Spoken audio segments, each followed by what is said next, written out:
What is going on, everybody? Is your boy Vici. Welcome to the first video on supply and demand. We also actually prefer to call it POIs, but the theory of supply and demand actually holds true. So you can see over here in the right-hand corner, I have circled out over here, right? You go to a lot of different communities, especially in price action or SMC-based communities, and they all have different names for stuff, right? They have supply and demand, they have order blocks, they have POIs. Ideally, they're all the same concept, right? Everything is the same in this type of situation. People just have different words of renaming stuff and rebranding stuff and trying to make things sound like something new. But at the end of the day, it's just, the exact same thing, rebranded, reworded. Now, there is something to be said about why we preferably like to use POIs because this actually stands for points of interest. Because at the end of the day, ideally, we're looking for price to come back in our area of interest and looking for confirmation of other time frames in fractal type of nature to confirm our bias and to be able to take price action in our intended direction. Now, the whole idea of supply and demand still holds true because at the end of the day, you have to understand forex market or any trading market is a fair gain. It's a fair exchange market. So in order for somebody to have um, a buy side order, I need to have somebody with equal amounts of lots on a sell side or a buy side order to equal out and balance out all the orders that have to be filled, right? So all that supply and demand is a constant battle between buyers and sellers, right? This obviously is going to tie into the structure, and there's other concepts of liquidity that you're going to learn later on this course. But just to break it down very easily, right? A level of demand or a level of supply is just an area where a large pending amount of orders or somebody that wants to hedge the position is going to pretty much get involved and it's going to pretty much generate some kind of momentum toward a continuation in that intended direction or maybe some kind of reversal based on where price is meant to go based on the pending orders, the amount of orders, injection of orders, et cetera, inside the market and the way the market moves with liquidity and with structure. So, looking at this, when it's buyers versus sellers, as you can see, now looking at the perspective of time frames and like obviously, the higher time frame intention, um, that's all it is. Price comes in. They have a level of demand over here. People want to hedge their position. There's a lot of pending orders, right? At some point, you're gonna have some kind of resistance to the left over here from some kind of levels of supply and prices battling sellers, but demand is still in control, respecting levels of demand, putting in new structural highs, creating new levels of demand.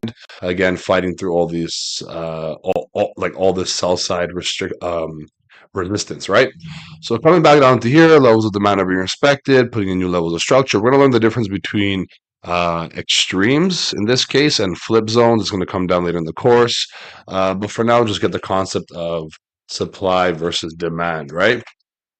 So again, respecting the levels of demand, coming in, putting in new structure levels, coming in, mitigating something within here. Sometimes levels that get left unmitigated, we're going to go through unmitigated POIs and criteria, et cetera, what's going to happen and what that needs to look like later on um, in this section of the course. So don't worry too much about understanding all of this right now. This is just for you to get an idea. And then buyers don't control. Now, what happens is at some point you tap into an opposing side level of supply in this case, or POI, opposing side supply, whatever narrative it's going to go on the higher time frame. And now there's a larger injection of sell orders in here because people are trying to push price down, bring price lower, or maybe hedge their positions depending on if this is bullish or bearish on a higher time frame. But what happens is now all of a sudden, this is when possibly now, because of the larger orders being pushed toward a sell narrative, that price may start to shift. And now we may start to see things like this when price starts to shift, taking on levels of liquidity, and then starts to break down. You're now going to notice that there's been a shift in market structure, and now there's going to be a shift in who is in control. Now, all of a sudden, you find yourself before respecting levels of demand, you find yourself now breaking levels of demand and starting to respect levels of supply, and now sellers are again in control, right? So when you see this type of market structure and supply is in control, sellers pushing the market down into just kind of that narrative and perspective of how price action is moving constantly throughout the market, right? So this cycle is fractal on all time, on all time frames. What happens on the 4 hour, the daily, et cetera, happens on the hour, the 50 minute, the 10, the 3 minute, the 1 minute. It's all exactly the same thing in some kind of way, shape, or form. And this is just a continuous cycle that ends up, repeating itself again and again and again, right?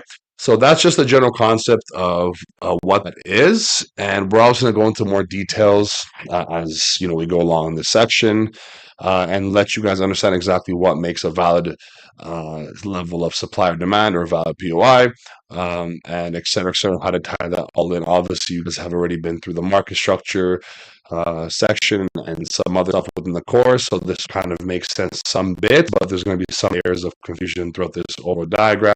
But we'll get back to the stuff later on as we go. We'll also be applying stuff like this. We have some kind of chart markups through line work, whatever. And obviously, we're going to go back and apply on the actual charts themselves at some point, and go look through actual price action and practice market and stuff out to give you guys an example of how we do things, why we do them, and kind of correlating them to this stuff, because realistically the market is never this clean, right? Market like formation for price action is normally a little bit messier, so we're gonna have to dive right down into some price charts, and yeah, just get right down to the nitty gritty.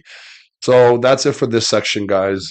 Hopefully you guys got a little bit of understanding from it. We're not trying to bombard you guys too much with too much theory, because if I start telling you things that aren't really needed, thinking that it's going to help for you to understand why this happens because of this and because of that, sometimes too much information actually takes away and causes what we call analysis paralysis, right? So we'll go through the everything as we break along the next sections, and yeah, I look forward to see you guys. See you guys in the next one.